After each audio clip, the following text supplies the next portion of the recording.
Okay, so what's up guys, it's your boy motherfucking hacker Andrew here, and today I'm going to be showing you guys how to install a virtual PC and how to install Windows XP Pro Edition on your Mac. Now what is this going to enable you to do? It's going to basically enable you to run fuck PSN from a Mac. So let's get to it. So we're going to go ahead and jump into this. We're going to need two things. One, it's going to be a folder. There's going to be two zips which are going to contain two folders.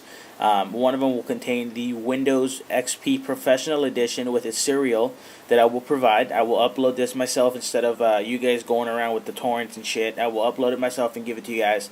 Another thing you're going to be needing is a VMWARE, which is the virtual PC software, along with its key generator, so you guys can get a key gen. So I'm going to be uploading these just for you guys. It's going to be a little bit under a gig, and you don't need any flash drives or CDs to install the Windows. So let's get to it. First things first, go ahead and open up your first things first. Right click on your desktop on your Mac, make a new folder, and call it VMware, and then drag your zip that you downloaded, the VMware zip, and then drag it in that folder and extract it. Just so that when you extract it, if there's a bunch of files, it doesn't go everywhere. If you have any other files along with this, if you have a Macosx file that comes with your zip, just ignore that. That's just something that my Mac does when I compress folders. So just, go with me right here. You're going to be basically opening this folder, VMware Fusion 3.0. Open that up, and you're going to go ahead and open up the VMware Fusion, this one, the DMG, and you should get a pop-up that looks like this. If you double-click on the Install VMware Fusion and click Continue, you're going to get a prompt that is the installation. So go ahead and click out of the previous one, hit Continue, Continue, Agree, and then right here you should not have a key. So what do you do after that? You're going to come back down to where your folder was, open up the key generator, close the previous window, and then open up the core key gen. I'm going to go ahead and mute the volume here so you guys can not hear that techno in the background. So go ahead and hit generate about 5 to 6 times, depending how many times you want to do it. Double click on the actual text, and then come over here. You're going to right click and paste, and then you're going to hit continue. Go ahead and close out of the key gen, close that.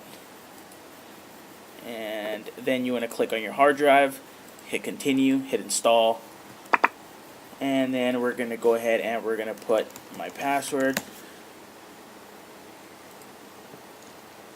The torrents that I will give you guys some serials that come with this. Let's see, go ahead and wait for this to load real quick.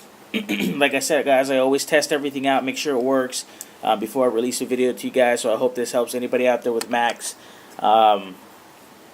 We're going to go ahead and wait for this to load real quick, so bear with it. Once again, guys, if you guys like this video, hit the like button, and don't forget to check out the site. I know it's going to take a little bit, but don't forget to check out the site, guys. I will upload some pretty cool shit on the site. Come check it out. There's the URL. It's not difficult to check. Just come here, sign up. It's free, and be a part of the pretty cool growing community that I'm trying to get together. So come there and check that out. Alright then, we're going to come back over here. Just going to give it a second real quick. While this is installing on the right hand side, we're going to go ahead and open up our Windows folder. Go ahead and go in there, and you should have 3 icons or 3 things here. I'm going to go ahead and delete these. I will provide you guys with the serial for the Windows program, which is this one. So this is just an ISO. Just keep that there.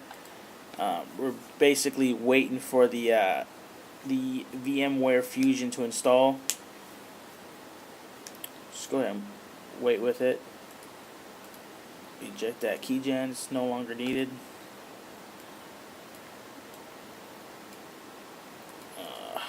Great, whatever.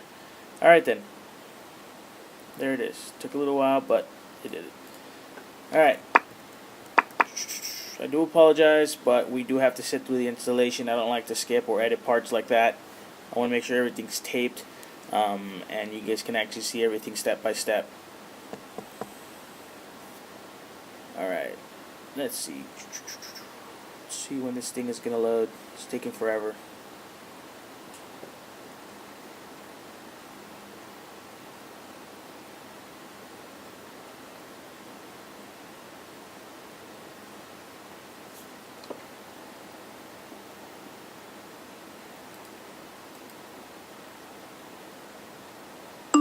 There it is. Alright then, so go ahead and click on close. just keep your ISO on the side right there. Go ahead and come on your Finder. Open up your Finder, and if you don't have an open Finder, just click top left hand side, new Finder window. I'm going to go ahead and go to Applications. We can see the VMware Fusion. Go ahead and drag that to your bar. If not, just open it straight from the Applications thing. So go ahead and open it.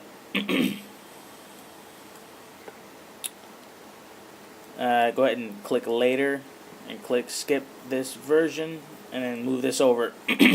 Once you have this up and running just like this and you have your ISO on your right hand side, you're going to go ahead and click on this, Install New Windows, and then click Continue Without Disk.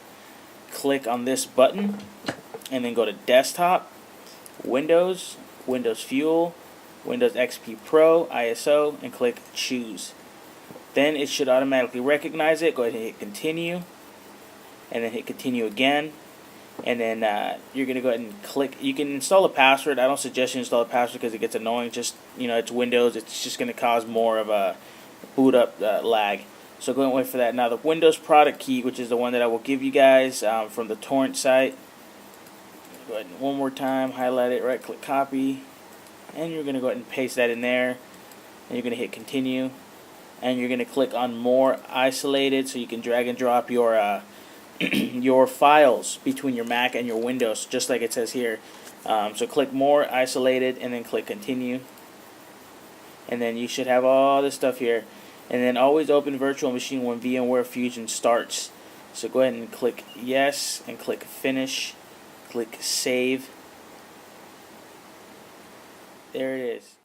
Alright, so I'm going to go ahead and fast forward now. This takes around 20 to 30 minutes. Basically, this is the whole installation between making a side memory from the official hard drive on your Mac. It's probably going to take up between a gig and a gig and a half at the most. The setup takes around 30 minutes. You have to wait for all of this to load.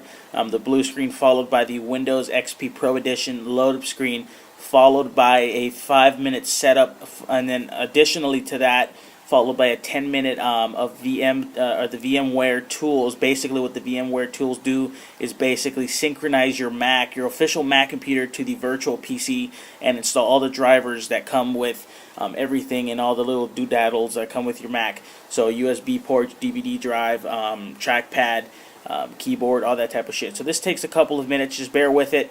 I'm going to go ahead and jump over after this is complete, and I'll show you guys what it looks like. Alright, so after a pretty good 20 to 30 minutes of installation, you should everything should restart. The VMWARE tools should automatically install the drivers. Everything should be automatically configured.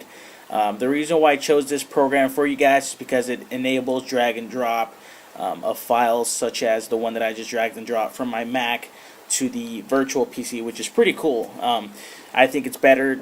It avoids less problems with internet browser in the internal virtual.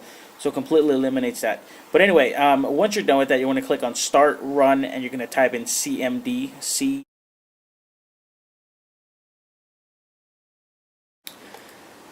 Alright, so one of the biggest steps that I forgot to mention, which is the most important one, is that when you're doing this, on the bottom right hand side, you need to go ahead and bridge your internet connection, because when you bridge your internet connections with the virtual PC, it basically enables the router or your modem to connect from your actual computer to the virtual. So it's a complete bridge. It's just one line. It doesn't have to go one through the other. And the way you do that is clicking on this double-sided arrow. You need to change from NAT or host only to bridged auto detect. Click on that. You should get a pop-up on your desktop on your Windows within a matter of seconds. Just bear with it. And it should say that it's been disconnected. There you go. Go ahead and close that. Click on the double-sided arrows. Make sure that it's bridged. And then you can proceed to the final step. Go ahead and click on Start, Run, CMD. Bring up the command prompt, type in ipconfig, and then press Enter. And then you guys can get the correct IP address that belongs in the primary slot and the default gateway, which is repeated twice, once on top and under the primary. This is going to be your secondary and your primary. If you didn't bridge the connections, then you are going to get a wrong IP address. Your PS3 is never going to connect to your computer. So hope that helps. That you're ready to